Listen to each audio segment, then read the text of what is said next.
Hey guys, welcome back. I have a record here picked out I want to talk about. It's this one right here, Linda Ronstadt, Simple Dreams. My first Linda Ronstadt album that I ever bought was this right here.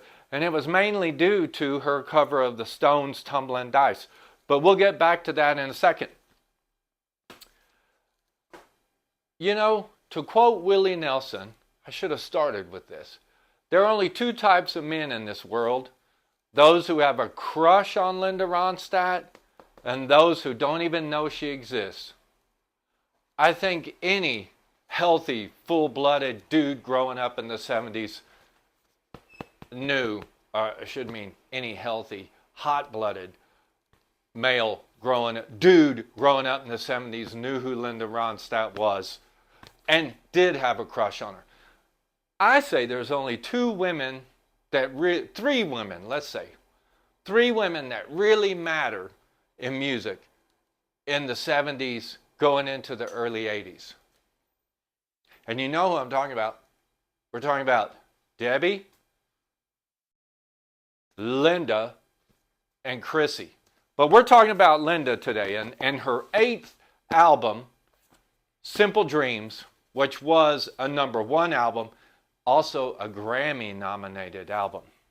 It is kind of weird because you think 1977, the height of punk rock, everything is changing.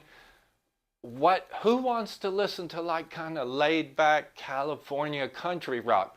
Obviously, a lot of people. In fact, I think it was 3.5 million people did immediately when this was released. 3.5 million people bought it right off the bat, making it the second largest selling album by a female artist ever. Second only to Carole King and her Tapestry album. And we all know what a huge album that was. This was just as huge. It was big for a couple other reasons too. Let me tell you a few of them. This album right here, ladies and gentlemen, this is the album, Linda Ronstadt, Simple Dreams, that knocked Fleetwood Mac off the charts. That's right. Well, not off the charts, but it took Rumors out of the #1 spot. That's no small feat, guys, because Rumors, huge.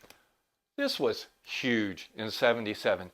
So huge that if we walked on the other side of the tracks onto the country charts, this album also took out the #1 pole position guy there in the country charts, which was Elvis Presley. Can you believe it? Linda Ronstadt knocks out Fleetwood Mac and Elvis Presley off the charts. And Elvis had only died a few months or a month or so earlier. She took a dead man off the charts, believe it or not. It's a good record. This is my first Ronstadt record, like I said. If you don't have it, you need to give it a listen. Now, this record was also important. I did mention it was Grammy nominated. #1 record. There's also set another record, making Linda second only to who? What was their name? Oh yeah, the Beatles. The only person, second person ever to have 2 top 5 singles in the charts at the same time. Beatles, then Linda Ronstadt. That's it, kids. That's some serious business. What were they? They were both covers, actually. It was Roy Orbison's Blue Bayou and Buddy Holly's It's So Easy. Weird thing about that, Linda and Buddy. She pairs well with a couple people. She had just had a hit the year before on this record, Hasten Down the Wind, with another Buddy Holly with another Buddy Holly song, with That'll Be the Day. That got up to #11. This record, her Buddy Holly, It's So Easy, got up to #5, and the Roy Orbison cover, Blue Bayou, got up to #3. I got to tell you, she covers a couple people on here. She covers Dolly Parton, who sang backup on We'll Never Marry. And it's interesting because at the time when they did this, they were working at what would become the famous and huge selling trio with Linda Ronstadt, Dolly Parton, and of course the great Emmylou Harris. But we're talking about Linda's record right now, so let's talk a bit more about this. She also does, interesting enough, 2 cover versions from Warren Zevon on this album. And both of those tracks came out the year before on Warren's album. We'll get to one of them in a minute. Main reason why I bought this album, was because when I was a young teenage boy, and boy did I have a crush on Linda Ronstadt, is because I heard her do Tumbling Dice. I thought that was like one of the greatest rock and roll songs I had ever heard. And let me just say, I love this record for sentimental reasons, because there's a great selection of songs, but I love the way this record sounds, especially due to this old hippie dude right here, Waddy Wachtel. I love the way the guitars sound on this album. Check it out if you don't know it. Give it another listen, and listen for the guitars. They sound great. Anyway, let's talk about a few stories about this, and a few stories behind the songs, we should say, behind the music, if you will. And I'm talking about Tumbling Dice. When I heard it, I thought it was great. I was like, who is that? I got to get that record. And my brother said, you know that's a Stones song. I said, I don't care. I think she does it great. I'm going straight in for Linda on this. Now, I did get into Exile on Main Street a few years later, but I can honestly say I think I got into the Stones partially due to Linda Ronstadt. That was a big part of it. But anyway, supposedly Linda was performing at a concert, and Mick was there. And Mick went over to her and said, you know, Linda, I got a tip. If you did more rock and roll songs in your set, you'd be a bigger star. And Linda was like, I'm okay. But I tell you what, dude.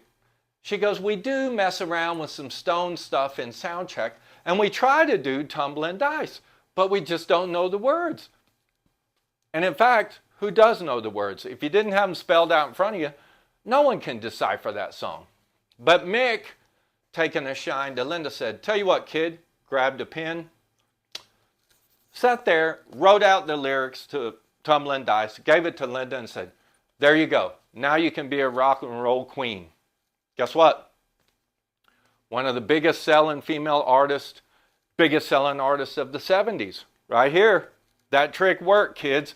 And in fact, it was nice because a year later, when the Stones came through town to Tucson, her hometown, on the Some Girls tour, Linda got on stage and did a version with Mick of Tumbling Dice.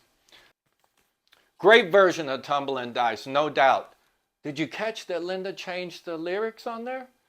Mick, if you know, he says, women think I'm tasty. Or sometimes women think I'm crazy.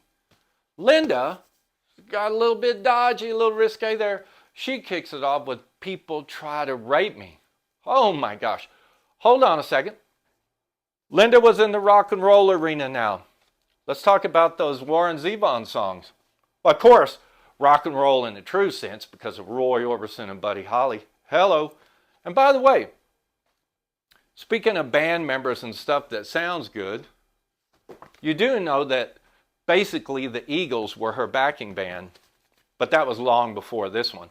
But anyway, let's talk a little bit about Linda and some of these covers.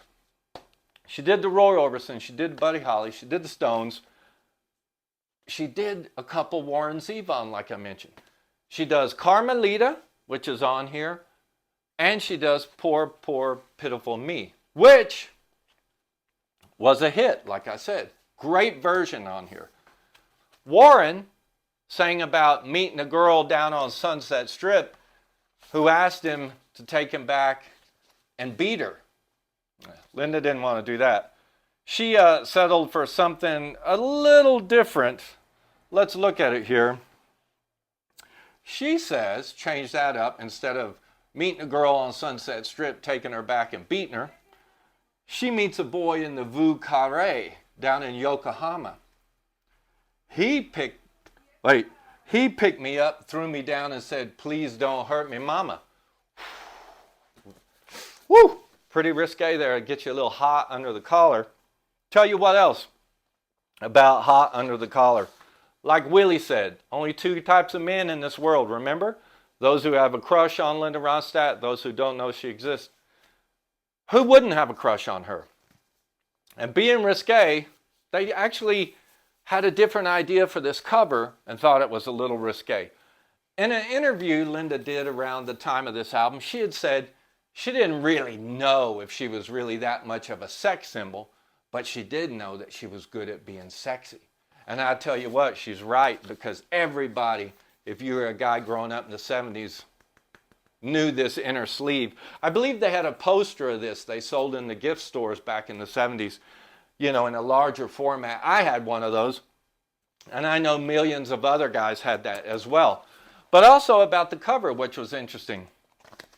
I believe this here on the inside of Linda in a black slip was supposed to be the original cover. However, they had it set up. But Linda, sexy Linda, thought it was a little too racy, so instead she puts on this nice dressing gown and puts her hair up, as if that wasn't sexy, right? But I think there's an outtake of what was going to be the cover of her in a slip if you actually find a German copy of Tumbling Dice. It's on the 7-inch. Anyway, Linda Ronstadt, Simple Dreams, my first Ronstadt. Great record. Check it out.